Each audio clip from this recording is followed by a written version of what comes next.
Every time a homicide committed with a firearm makes the national news, the familiar chorus of pundits in the corporate media emerges, advocating for stricter gun control laws.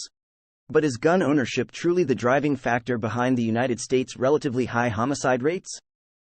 Let's examine the complexities surrounding this issue. Contrary to the simplistic narrative often pushed by columnists, criminologists, sociologists, and historians do not unanimously agree that guns are the primary cause of the United States' high homicide rates compared to other developed countries like Norway or Canada. While the "more guns, more homicide" argument holds influence among researchers, numerous studies attempting to establish a causal relationship between gun ownership and homicide rates have encountered significant challenges. One major hurdle is the lack of direct data on gun ownership, forcing researchers to rely on proxies such as firearm suicides, the proportion of military veterans, or subscriptions to gun magazines. This reliance on proxies poses limitations and hampers the accuracy of the studies. Another critical issue with the "more guns, more crime" hypothesis is the possibility that high crime rates themselves may drive increased gun ownership. If people acquire guns in response to rising or high crime rates, then attributing causation solely to gun prevalence becomes uncertain.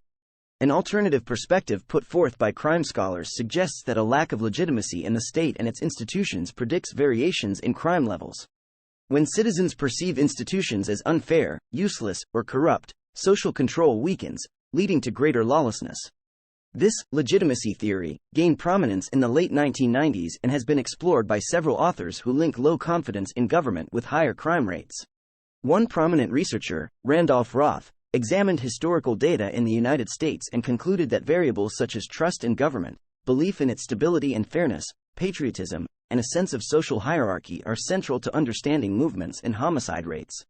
According to Roth, if these conditions are lacking, residents may view others as potential threats, resorting to vigilantism due to a perceived lack of fair or reliable action from authorities.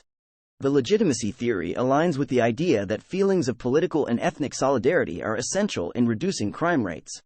Factors such as mobility, ethnic diversity, and historical inter-ethnic strife can impact the strength of solidarity among populations. Latin American countries, which share some of these characteristics with the United States, also struggle with high homicide rates due to low levels of confidence in government institutions and a lack of social engagement beyond the family unit. The legitimacy theory, however, remains largely overlooked in public discourse. It challenges the narratives preferred by activists on both the left and the right. Gun control advocates insist that stricter laws are the key to reducing homicide rates, while conservatives may be reluctant to acknowledge flaws in the justice system or the effectiveness of harsh sentencing. The theory's implications may not align neatly with either camp's agenda. Nonetheless, the research surrounding perceptions of state legitimacy provides valuable insights. Understanding the role of government legitimacy in crime can shed light on the causes of homicidal conflict and the failures of the justice system. It also raises questions about the effectiveness of gun control measures in addressing the core problem. Instead of assuming that tighter gun control laws would automatically lead to lower homicide rates, we should consider the possibility that perceived legitimacy issues might worsen the situation. As we strive to comprehend the complex factors driving high homicide rates in the United States, it is crucial to approach the issue with an open mind and consider the multifaceted nature of crime, beyond simple associations with gun ownership.